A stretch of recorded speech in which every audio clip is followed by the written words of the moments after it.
Hello and welcome to Dragnet Live from OTRGold.com.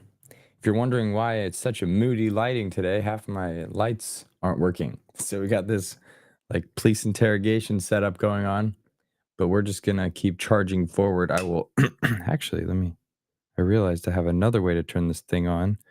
Let's see here. Happy Friday, everybody. If this is your first stream, we are here every Monday, Wednesday, and Friday at 9 a.m. Pacific, listening to one episode of Dragnet till we've listened to all 310 episodes currently available. This lighting is really tripping me out. I'll deal with it after the show starts. But today we are going to be listening to episode 143. Title is The Big Evans. It is about a resident of Los Angeles who files a report of assault and battery and names a young police officer as the attacker. So stick around for that one. What do I got going on here? It's been a while since I mentioned these. This is actually a great time with the low lighting. We have a giveaway on the channel. We're almost to 7,000 subscribers. Once we hit, there we go, 8,000 subscribers, I'm giving away one of these vintage style Bluetooth radios. I've given away several already. As you can hear, it's connected to my phone. I could play my old time radio through here. I can play the greatest of all music genres, country music through here, or if you like other music, you could also play. You can play whatever you want through here, audio. But if you have been a long time visitor of the channel but haven't yet subscribed, please consider doing so. It helps us grow and reach more people. Shout out to, let's see here, who's in chat with us today. So over it, Nell, Paul, Alfredo, 7B and AZ, and Addie. Thank you for being here. Some people say they like the lighting. Yeah, it's that noir vibe. Okay. I also have a couple of interviews I'm going to be finishing up over the weekend and then posting next week. So stay tuned for those. Got the Peggy Weber interview coming up. And then an interview with Astrid King, who is the daughter of Peg Lynch, who created the Ethel and Albert radio program. It was also on TV and eventually morphed into The Couple Next Door, but both interesting discussions, so stay tuned for those. And I think that's it. So we'll get the show started. Sit back, relax, get your water handy for the cigarette commercials. And what a great way to start the weekend.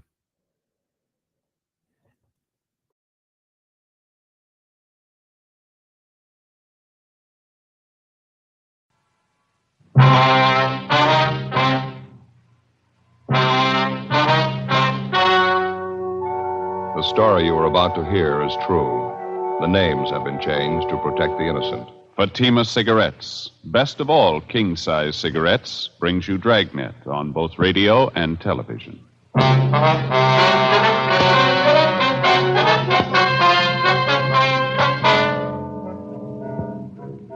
You're a detective sergeant. You're assigned to Personnel Division. A resident of your city files a report of assault and battery. His shoulder is dislocated. He's been badly beaten. He claims his assailant was a young police officer. Your job? Investigate. Comparison proves Fatima quality. Yes, comparison proves Fatima quality. Compare Fatima with any other king-size cigarette. 1. Fatima's length filters the smoke 85 millimeters for your protection. 2. Fatima's length cools the smoke for your protection. 3. Fatima's length gives you those extra puffs, 21% longer than standard cigarette size. And you get an extra mild and soothing smoke, plus the added protection of Fatima quality. Definitely the best quality in its class, but the same price as the cigarette you are now smoking. Prove Fatima quality yourself today. Buy Fatima in the bright, sunny yellow pack. Best of all, king-size cigarettes.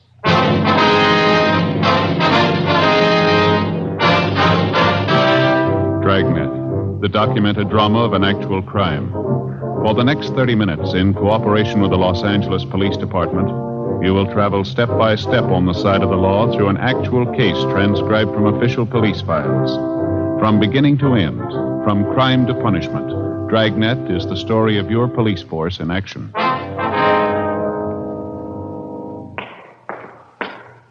It was Tuesday, June 11th. It was mild in Los Angeles. We were working the day watch out of BIA. My partner's Ed Jacobs. The boss is Lieutenant Jessing. My name's Friday.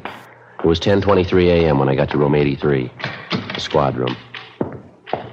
Joe, you catch up with the lieutenant? Yeah, in a meeting. He said he'd be out about 11:30. He wants us to handle it for the time being. Oh. Well, Joe, this is Officer Blanchard. This is my partner, Joe Friday. I'm glad to know you, Friday. I think I've seen you around Central a couple of times. Yeah, sure. How are you? Well, what's this thing all about? Do you mind telling me? You worked yesterday, did you? Yeah, that's right. My regular beat, South Central area. Anything out of the ordinary happen while you were on duty? No, not much. Made a couple of pinches, that's about all. Pretty quiet otherwise. Did you make one of those arrests at 7928 Cortlandt Avenue? Yeah, that's right. A woman, 2 men, users. All 3 of them were booked in violation of State Narcotics Act.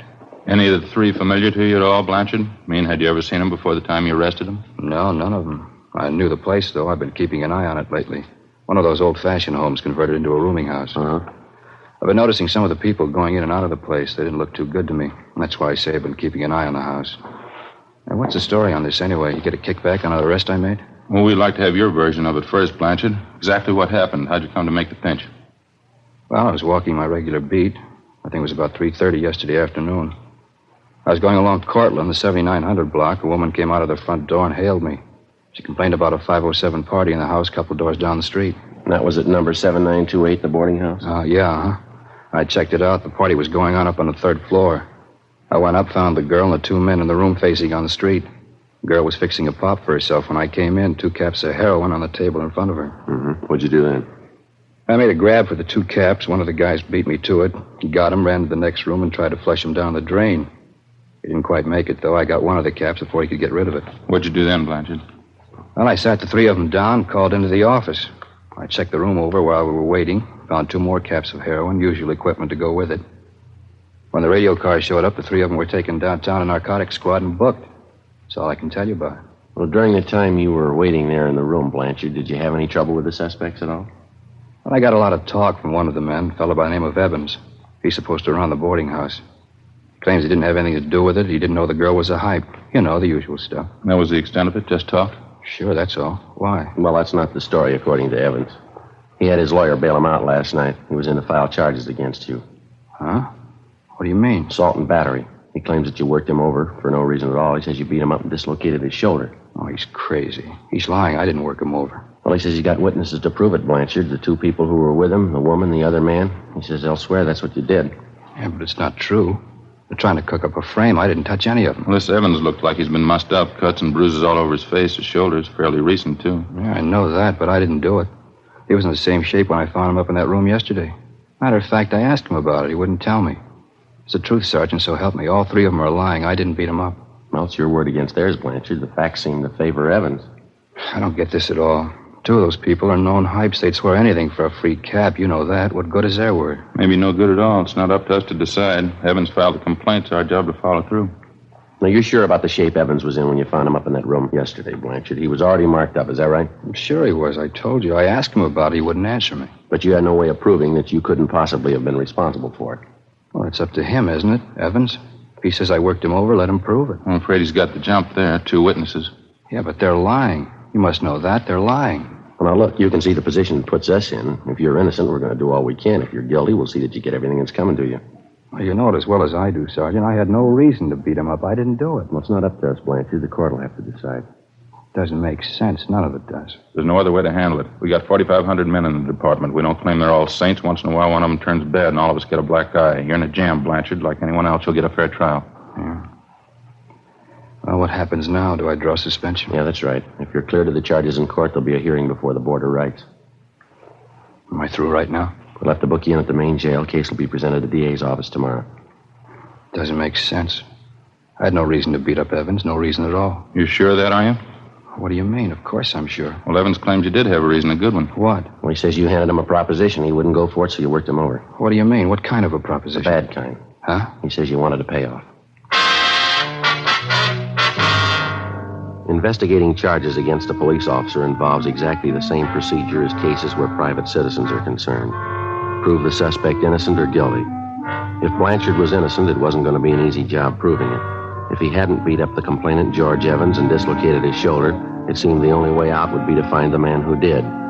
Either that or prove that the 2 witnesses Evans had come up with were lying. If Blanchard was guilty, If he actually had slugged and beaten Evans, we had to find sufficient evidence and we had to find a motive.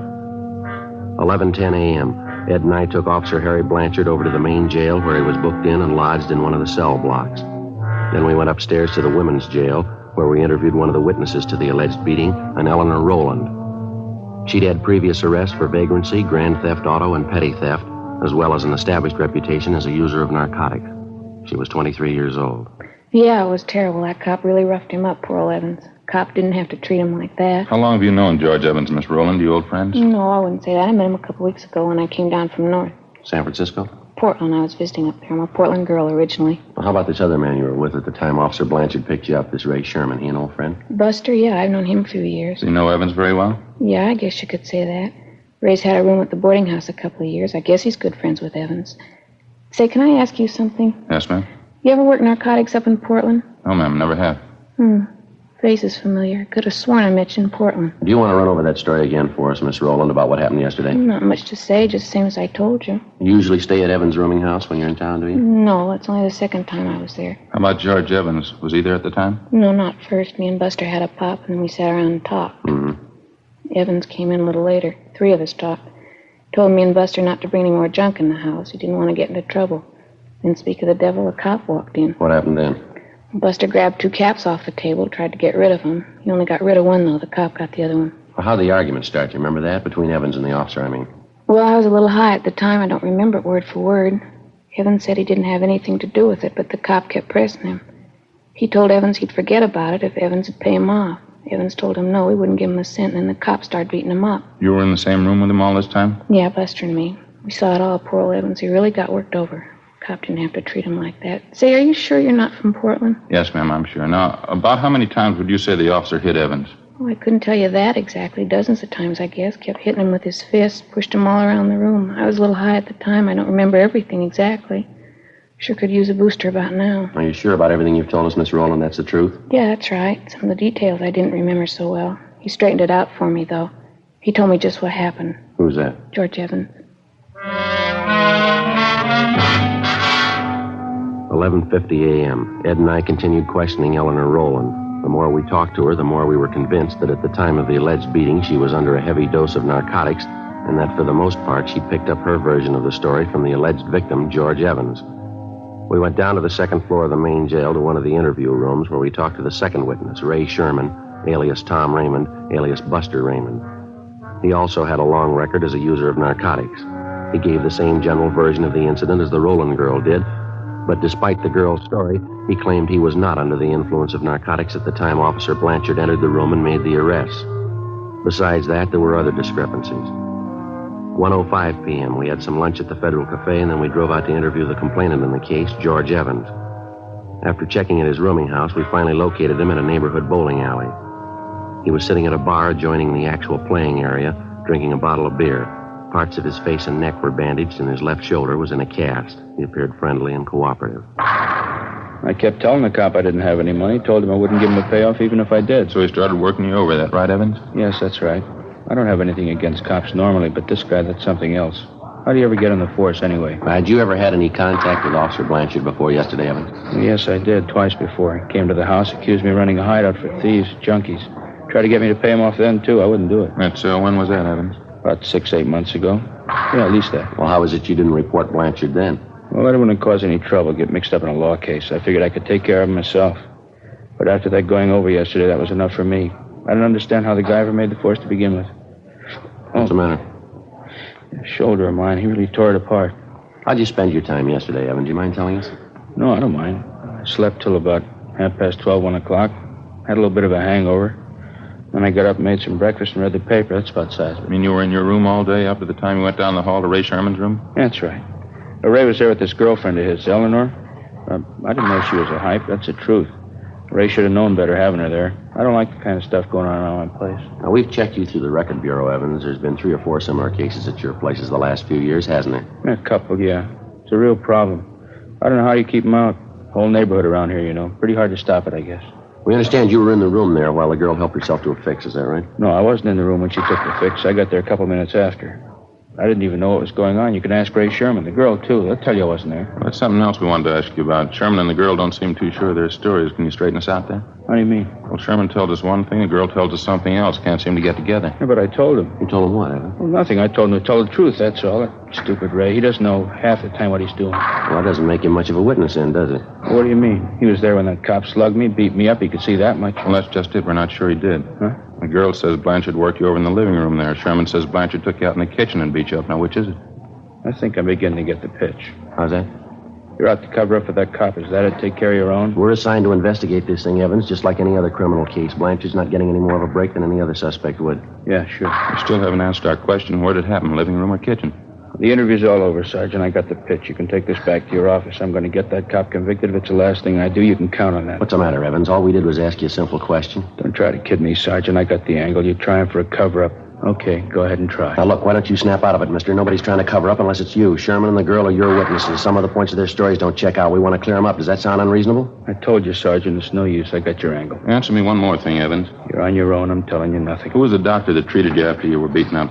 Down at Georgia Street, the emergency. You ought to know that. No, I mean for your shoulder. We checked over your car down at Georgia Street. No mention there of a dislocated shoulder. No, of course not. I didn't even know I had one until I was bailed out. I had my own doctor fix it. You mind giving us his name? Why should I? I was willing to go along, cooperate, then you started playing it cagey, trying to cover up for that cop. Now you work it out on your own. All right, mister. Any way you want it. You bet that's the way I want it. You had this whole thing framed from the beginning. Now you're off the track, Evans. You're not kidding me. You're trying to prove that cop's innocent, trying to make me out a liar. What am I supposed to do, help you prove I'm a liar? No, you've helped enough already.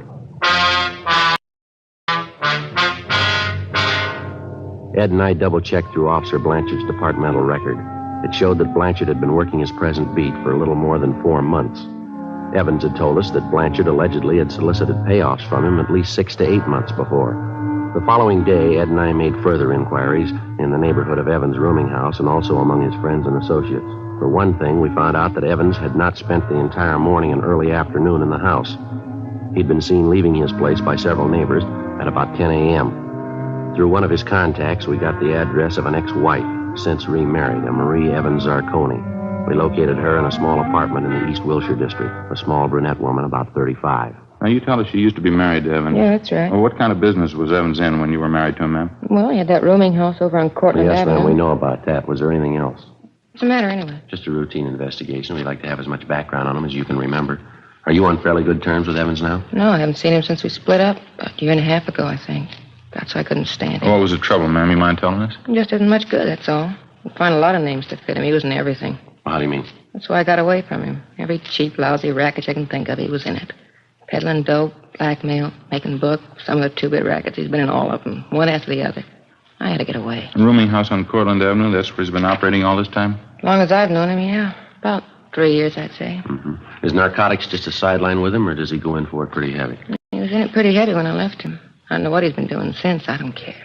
Just soon forget all about it. Yes, ma'am, I can understand.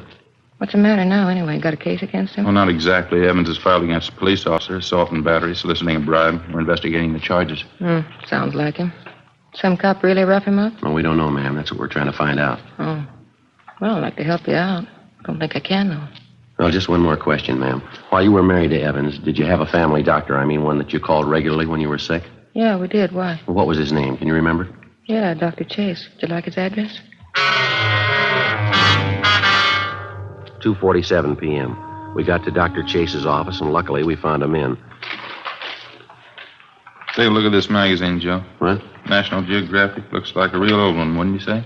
Yeah, it sure does. Cover's torn off there. Yeah. What do you know about that? It's older than I thought. Look at this here. Now, what do you got? These pictures, eh? Look. 4 pages of them. Pretty grand affair, huh? Yeah. Teddy Roosevelt breaks ground for Panama Canal. How about that? Yeah. Sorry to keep you waiting, gentlemen. That's perfectly all right, Doctor. Let's see now you want to know about... Mr. Evans, Doctor. George Evans. Oh, yes, Evans. What was it exactly, Sergeant? What did you have in mind? Well, the first thing we'd like to know is if you've treated Evans recently, the last week or so. Yes, as a matter of fact, I have. He was in here, well, let me see now. Let's see, yes, I thought so. He was in here 3 days ago. I had some bad cuts and bruises. Mm-hmm. They'd already been treated, though. There wasn't much I could do. Well, was there anything else wrong with him, Doctor? No, not actually. I examined his shoulder. He insisted it hurt him. He wanted me to put it in a cast. Mm-hmm. You put the cast on, did you? Well, there really wasn't any need for it, but I put it on anyway. A little bit of psychiatry. Thought it'd make him feel better. Well, how do you mean, Doctor? Wasn't any need for it? Just one of those peculiar things. I've been treating Evans for some time, you know. Yes, sir. That's what we understand. It's fairly unusual. Hardly a rare case, though. Suppose you might call it a trick shoulder. Looks as though it might be dislocated, but it actually isn't. I think it's voluntary. You mean he could do this thing himself? Oh, yes. He can make it appear dislocated anytime he wants.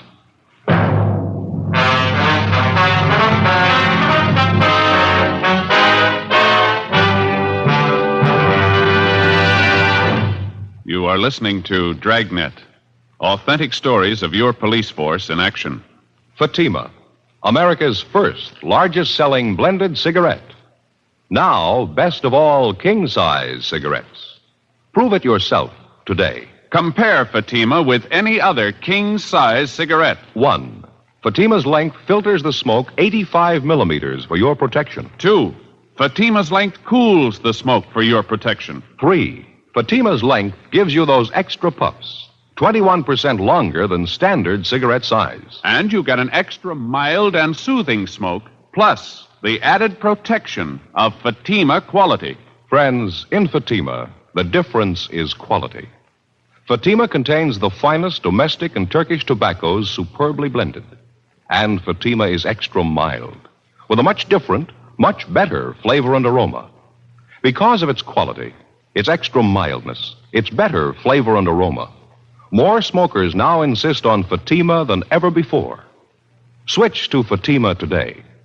Remember, each king-size Fatima filters and cools the smoke, gives you those extra puffs, and you get an extra mild and soothing smoke, plus the added protection of Fatima quality. Buy Fatima. Best of all, king-size cigarettes.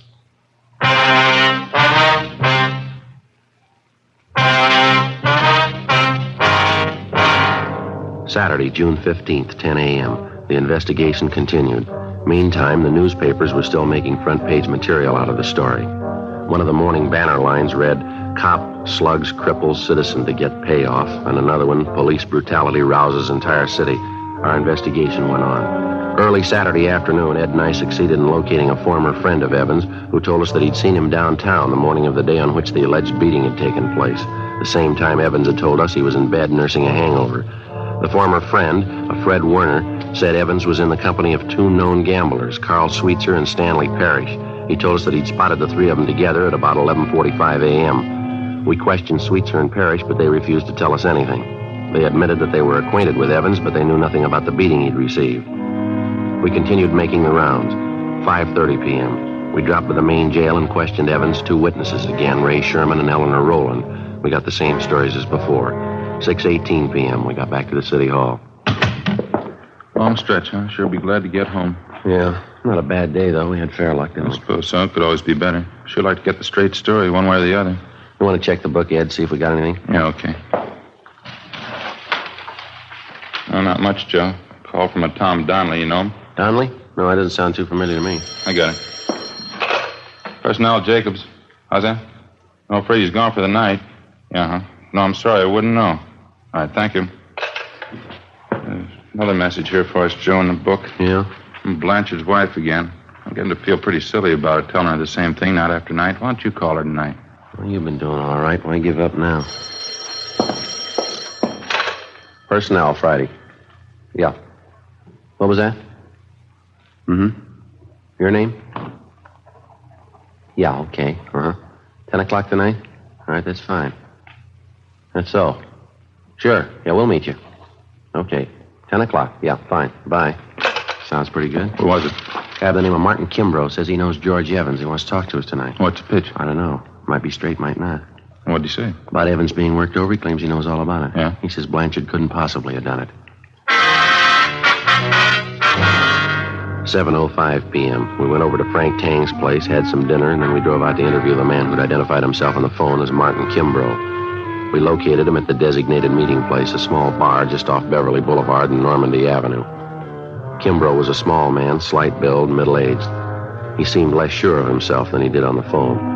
He said that he knew George Evans fairly well and that up until 6 months before, he'd been on good terms with him. He didn't go into details, but he gave us the general idea that Evans had cheated him on some business deal the two of them had been engaged in. We asked Kimbrough about the beating Evans had taken. He said it was common knowledge among the people he traveled with that gamblers Carl Sweetser and Stanley Parrish were responsible for beating up Evans. He'd welched on a gambling debt, and the two of them had been after him for months to pay off. He also said he knew a close friend of the two gamblers who told him that in private, Carl Sweetser openly boasted of beating up Evans.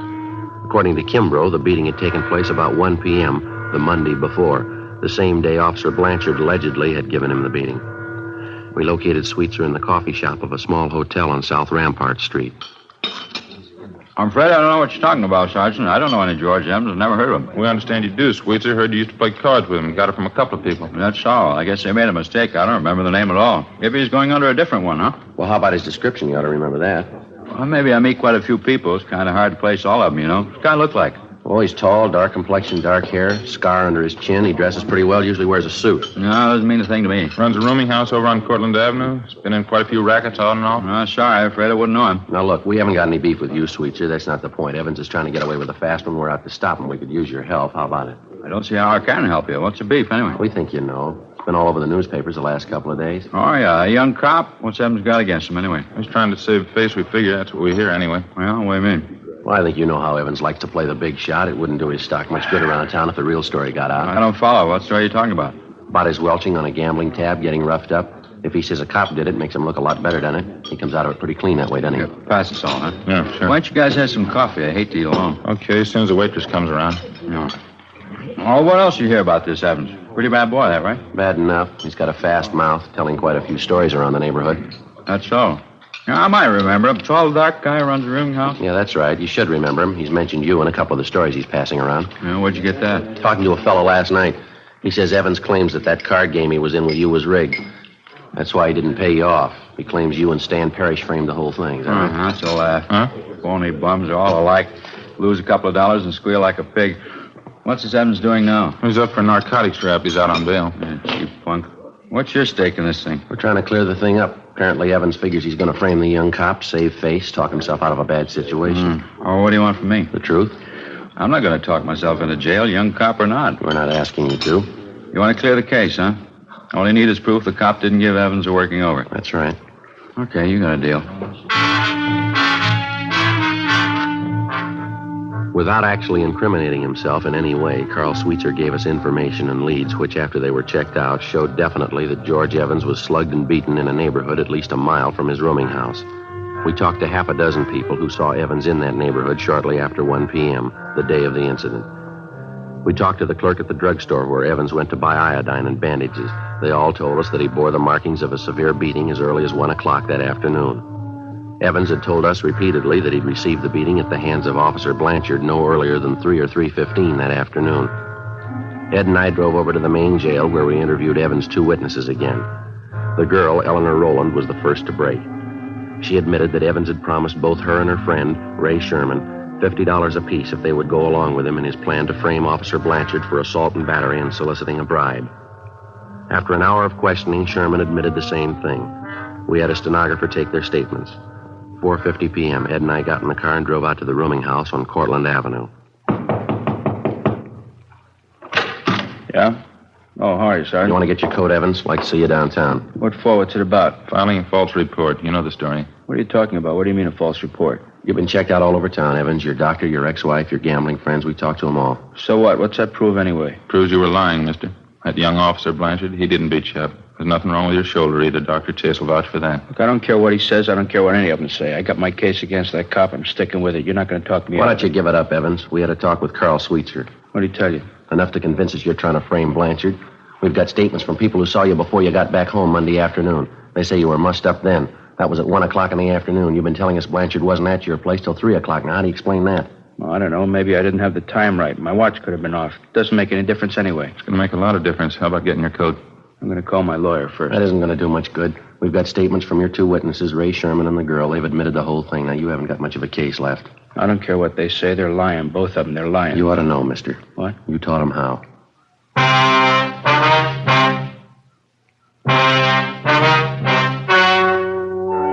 The story story you have just heard was true.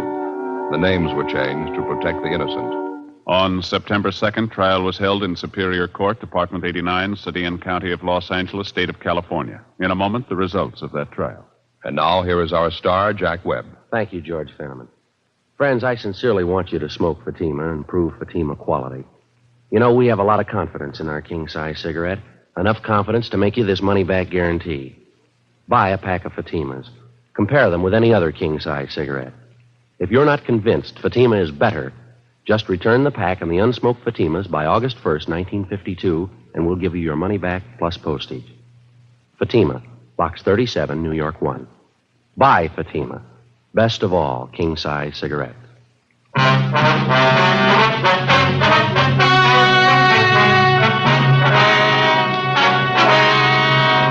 A complaint was received on George Evans from the city attorney's office for violation of Section 5243 Municipal Code, filing a false report to the police department, a misdemeanor. He received a sentence of 30 days in the county jail. Ray Sherman was tried and found guilty of Section 11,500 Health and Safety Code, possession of narcotics. He was sentenced to 1 year in the county jail and 3 years probation. Eleanor Rowland was filed on as a bag addict, Section 11,721 Health and Safety Code. She was sentenced to 60 days in the county jail. Officer Harry Blanchard was cleared of the charges pending against him and was reinstated with back pay.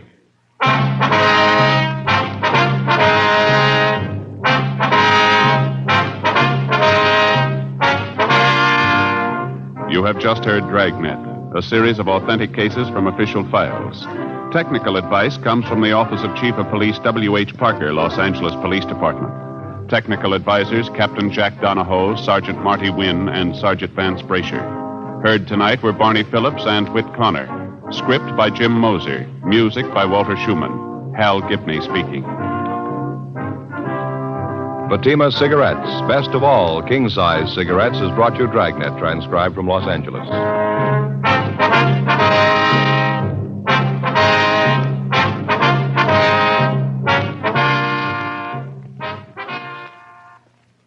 Now it's Counter Spy on NBC.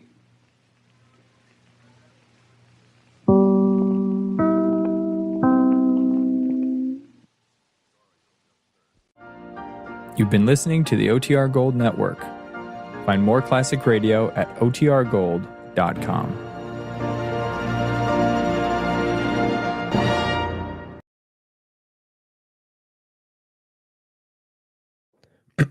All right, hope everybody enjoyed that one.